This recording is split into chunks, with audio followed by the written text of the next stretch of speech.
La moitié de l'Ukraine s'est retrouvée sans électricité après les frappes des forces armées russes. L'armée russe a lancé des attaques massives contre les infrastructures militaires et énergétiques en Ukraine. Des explosions se sont produites dans les régions de Kiev, Kharkov, Soumy, Poltava. Des sous-stations ont été touchées, laissant la moitié de la population du pays sans électricité. Hier, le ministère russe de la Défense a promis une réponse après que les forces ukrainiennes ont visé mercredi un aérodrome militaire à Taganrog, dans le sud de la Russie, à l'aide de missiles américains.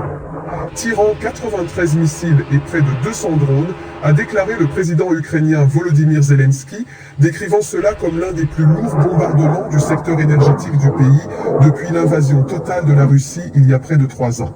Les défenses ukrainiennes ont abattu 81 missiles, dont 11 missiles de croisière qui ont été interceptés par des avions de guerre F-16 fournis par les alliés occidentaux au début de l'année, a déclaré M. Zelensky.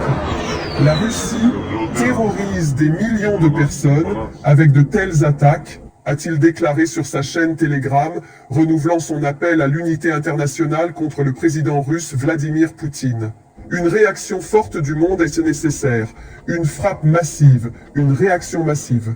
C'est le seul moyen de mettre fin à la terreur, a déclaré M. Zelensky. Dans le contexte de ce qui se passe, le chef du ministère ukrainien des Affaires étrangères s'est tourné vers l'Occident pour demander la fourniture urgente de 20 systèmes de défense aérienne NASAMS, Hawk ou Iris-T.